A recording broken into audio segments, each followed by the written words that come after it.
에스더 말씀 우리 함께 묵상하고 있습니다. 오늘은 에스더 3장 7절에서 15절, 3장 끝까지의 말씀을 본문으로 함께 묵상을 나누도록 하겠습니다. 7절부터 저와 여러분이 한 절씩 교독하도록 하겠습니다. 752쪽, 그 정도 찾아주시면 되겠습니다. 구약 성경. 아하수에로 왕 제12년 첫째 달 곧 니산월에 무리가 하만 앞에서 날과 달에 대하여 부르 곧 제비를 뽑아 12째 달 곧 아달월을 얻은지라.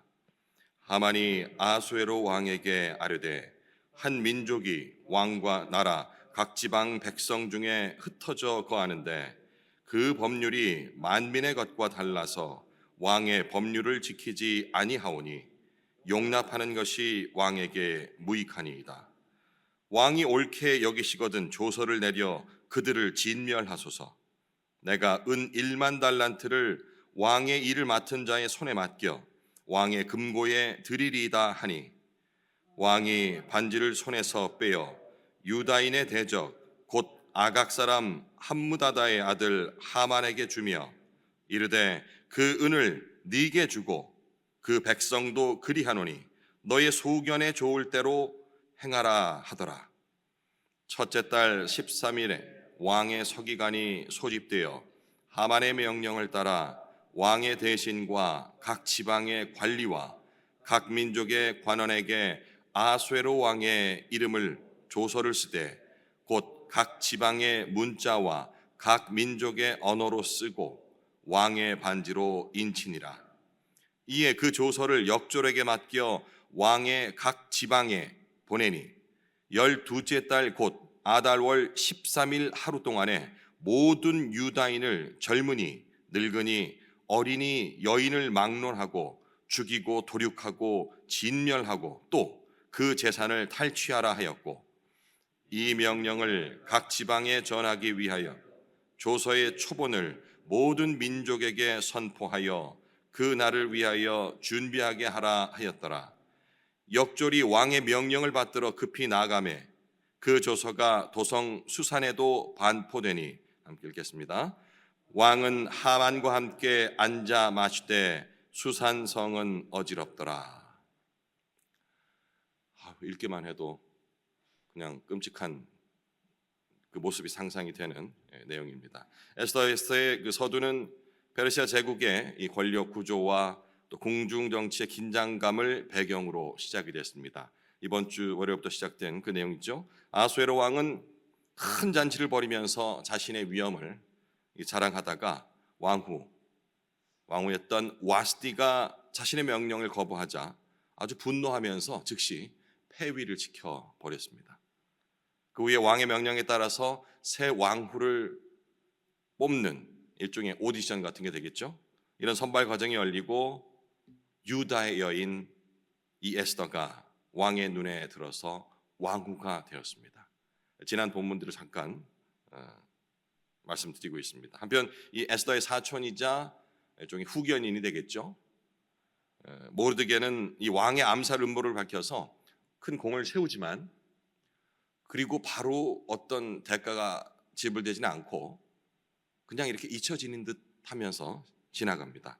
이 왕의 측근으로 새롭게 한 인물이 부상하죠. 하만입니다. 이 하만이 그 왕의 그 신하라고 뭔가 이렇게 거대한 자신의 권력을 과시하기 위한 행렬을 하는데 거기서 모르드게가 절도 하지도 않고 굽히지도 않습니다.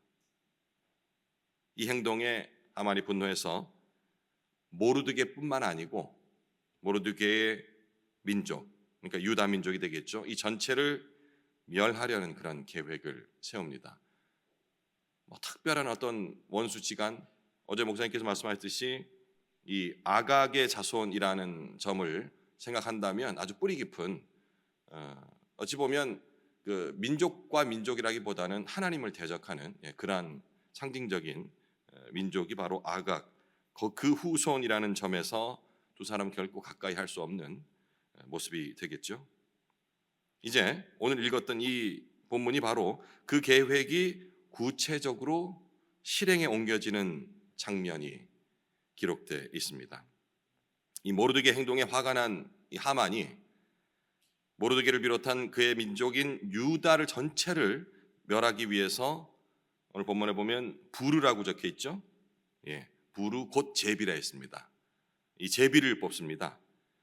이 부르가 뭔가 이제 찾아봤더니 그 실제 발음으로 이 히브리식 발음으로 하면은 푸르가 더 맞을 것 같아요. 예, 근데 성경에 이제 부르라고 적혀 있는데 어쨌든 푸르던 부르던 이게 페르시아에서 고대 페르시아에서 그 행하던 그 우리가 잘 아는 제비 있잖아요. 이거를 이제 그 부르라고 얘기를 한다고 합니다. 이제 여기서 이제 나중에 한 9장 정도에 나오는 걸로 알고 있는데 불임절 우리가 성경에서 말하는 그 불임절이 여기서 유래됐다고 하는데 그 내용은 불임절이 나오는 9장 정도에서 설명을 드리도록 하고요. 우리 교회도 얼마 전에 그 사랑방 모임을 위해서 제비뽑기를 했지 않습니까? 작년에도 했었고 그러면서 이제 제가 이렇게 설명드렸어요. 혹시 이거 뭐 이렇게 뽑고 하는 게 너무 미신적으로 생각하지 마시고요. 성경에도 이런 것이 있습니다라고 얘기를 했는데 자세한 내용을 설명을 안 드리니까 어쩌면은 제비뽑기가 굉장히 성경적인 거구나라고 또 오해하실 분들이 있을 수도 있을 것 같은데 오늘 이 마침 본문이 나온 김에 설명을 드리자면 제비뽑기 자체는 그 운명의 신에게 뭔가를 맡긴다라는 상당히 미신적인 요소가 많습니다. 그런데도 불구하고 이 이스라엘 백성들이나 여기서 이렇게 제비뽑기 했던 그 이유는 그들이 생각했던 거는 좀 다른 명목이에요. 오늘 이제 설명을 제가 해드릴 텐데 하나님께서 유일하게 하나님의 존재가 드러나지 않는 그 성경책이 바로 에스더라고 얘기를 하지 않습니까? 여기는 하나님이 침묵하고 계시는 건지 아니면 이들이 구하지를 않은 건지 어쨌든 이 내용이 하나도 드러나지 않음에도 불구하고 우리가 지금 소위 말하는 정경이라고 우리가 갖고 있는 성경에 실려 있다라는 것은 분명한 목적이 있다라는 거거든요. 하나님께서 뜻하신 바가 있기 때문에 이 에스더서를 통해서 우리를 깨닫게 하는데 물론 우리는 다 압니다. 에스더서를 통해서 어떤 것을 하나님께서 우리에게 말씀하시고자 하는지 그럼에도 불구하고 여기는 하나님이 직접적으로 뭔가 개입한다는 문구라든지 이런 것이 하나도 없어요. 그래서 우리는 이 에스더서를 묵상할 적에 행간을 읽어야 돼요. 단어와 단어 사이에 드러나 있지는 않지만 여기서 하나님이 역사하시는구나 라는 것들을 깨달을 적에 굉장히 큰 은혜가 되는 겁니다. 제가 한 20여 년 전에 방송국 PD 시절입니다. 그러니까 설날이라고 그러죠. 예. 설날 연휴에 당직이 걸렸어요. 사실은 근데 다 하루씩 걸리긴 걸려요. 그러니까 이제 어디 뭐 일가 친지들과 보내기보다는 방송 거기서 하루 꼬박해서 밤새 당직을 서야 되는데 방송국으로 이제 늦지막이 전화가 왔어요. 그 가족들이랑 안 보내시고 왜 뭐 방송을 듣고 계셨는지 방송 전화 지금 이 나오는 음악이 이게 뭐냐고 어디 굿판에서 하는 말이야 그런 음악들을 그동 방송에서 이렇게 틀어도 되겠네 하면서 막 나 이제 부산에 무슨 교회 그 집사인데 안수 집사인데 이러면서 막 흥분하셔서 전화가 왔어요. 그러니까 이제 나가던 음악이 뭐였냐니까 늘소리 국악선교단이라는 단체가 있었어요. 부산대학교 국악과 출신들이 그 믿음을 가진 사람들이 모여서 만든 그런 단체였는데 지금도 아마 활동하는 걸로 알고 있습니다. 어쨌든 그 국악 악기들을 가지고 하나님 찬양을 하는 거예요. 그러니까 잘 알려진 곡을 국악식으로 편곡을 하는 것도 있고 아니면 자기들이 연주도 하는데 거기서 이제 쥔 꽹가리 소리가 나온다 이거예요. 이 굿판에서 하는 이런 악기들을 이 다른 데도 아니고 말이야 이 방송에서 명절 때 이 막 틀고 이래 되겠냐면서 막 호통을 막 치시는 거예요. 아마 이분은 이제 국악기가 그런 인식이 있었겠죠. 자기가 들었던 국악은 굿하는 무당들이 하는 뭐 이런 데서나 들었던 그 악기라고 생각하니까 깜짝 놀라가며 전화를 하시는 것 같아요. 그래서 제가 집사님 혹시 그 시편에 나오는 소고치며 찬양하라라는 구절은 읽어보신 기억이 있어요. 그러니까 그거 내가 알지. 그거 내가 모르겠냐고. 안수 집사인데. 그래서 제가 그 소고라는 악기가요. 거기 나온 소고가 이 고대로부터 주술 행위를 할 적에 이렇게 치던 악기라는 거 혹시 그건 아세요? 제가 그렇게 질문했어요. 여러분도 처음 들으십니까? 이게 소고는 조그만 악기예요. 물론 우리가 있는 그 소고랑은 조금 모양이 좀 다르죠. 그런데 왜 이 성경에는 소고 치며 하나님을 찬양하라 했을까요? 이렇게 제가 질문했더니 금방 알아들으세요. 예. 목사님이십니까? 저는 그때 신앙하지 않았으니까. 아니요, 그냥 집사입니다. 우리 교회 그럼 형제인데 또 거기 또 형제님 너무 얕잡아 볼까봐 집사입니다. 이랬더니 저는 괜찮은데 우리 초신자들이 듣고 좀 시험에 빠질까봐 전화 드렸습니다. 이러고서는 그냥 수고하세요 이러고 전화를 끊어버리시더라고요. 이 소고란 악기가요. 저는 음악을 전공했지 않습니까? 그리고 이제 그 신학을 공부하면서 더욱더 깊이 있게 이것을 연관시켜서 연구를 하는데 이렇게 없어요. 높낮이도 크게 없고 그냥 둥둥둥둥 치는 건데 이게 사실은요. 우리 심장의 이 박동 수랑 맞춰서 일정 시간 이상 계속 치게 되면요. 사람이 안에 있는 내면에 있는 영적인 부분이 자꾸 자극이 돼요. 그래서 둥둥둥둥 계속 치다가 무당들이 치는 이유가 그런 거예요. 그리고 옛날 고대 시대 또 뭐 제사 지낸다 하면 특별한 악기보다는 주로 이제 북 같은 걸 하잖아요.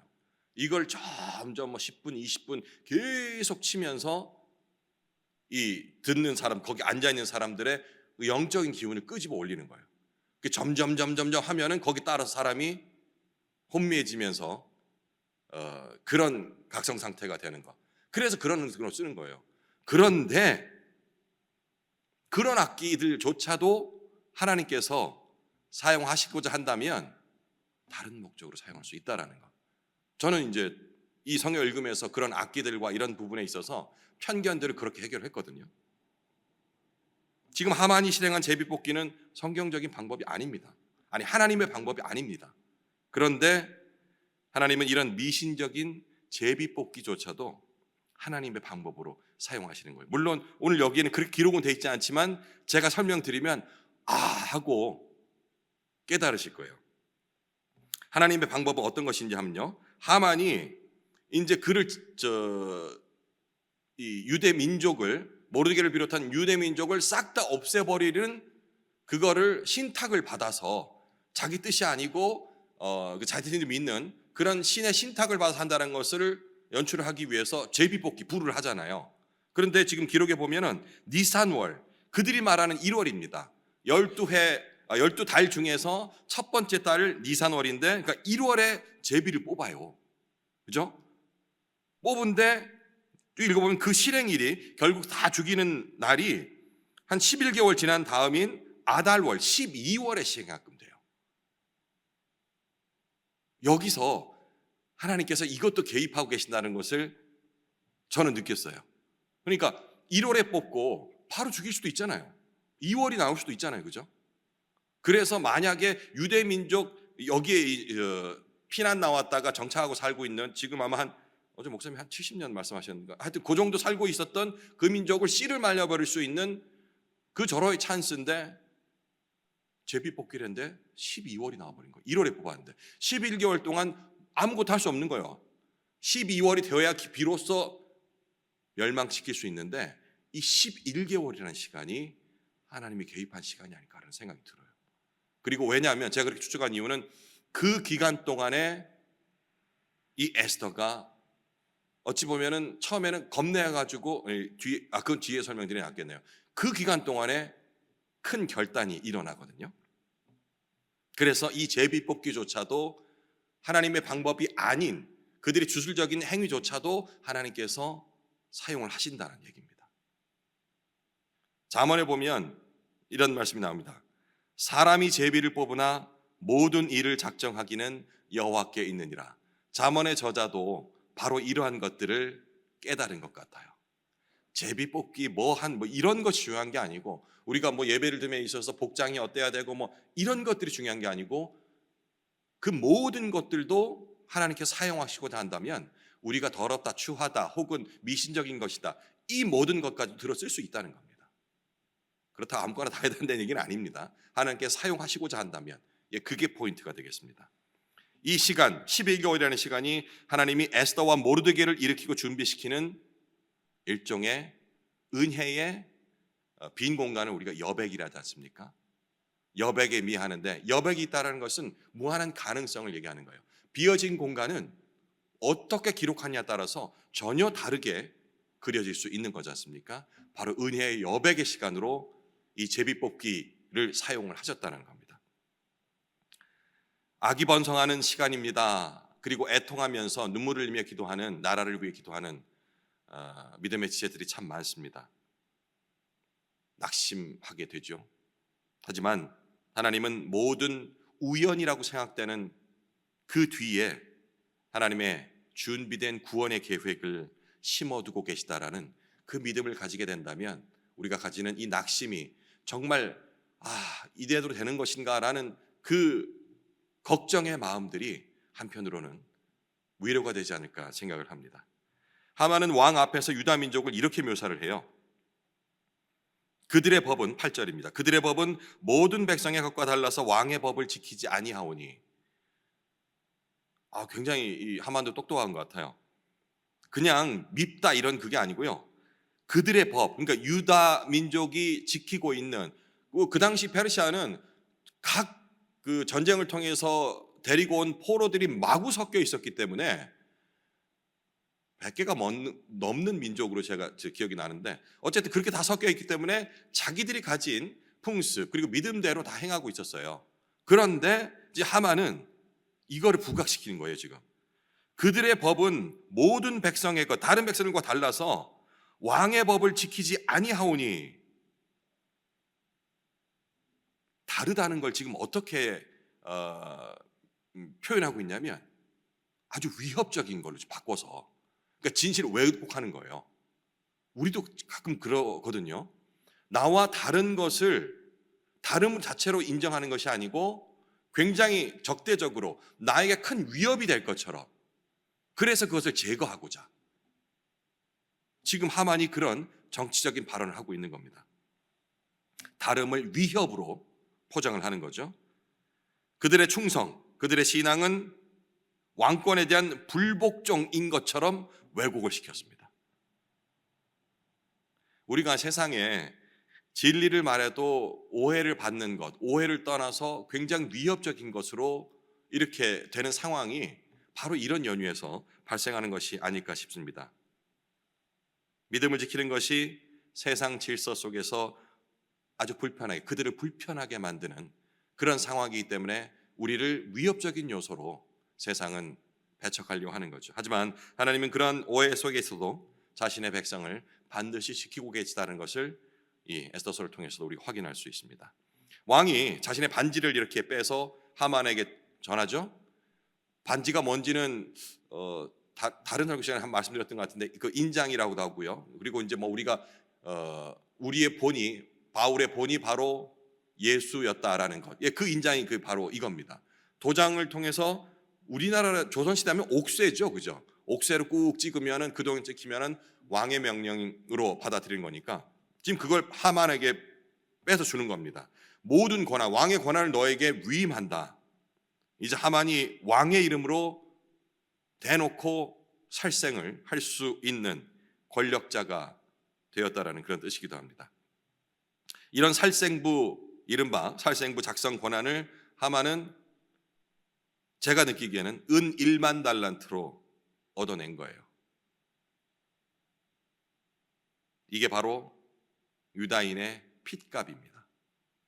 당시에 1만 달란트가 어느 정도 되는지 감은 오지 않지만 상당한 액수였던 것 같습니다. 왕의 마음을 움직일 정도. 핏값 하면은 떠오르는 또 예수님의 핏값이 떠오르시죠? 가룟 유다가 얼마로 예수님의 핏값을 받습니까?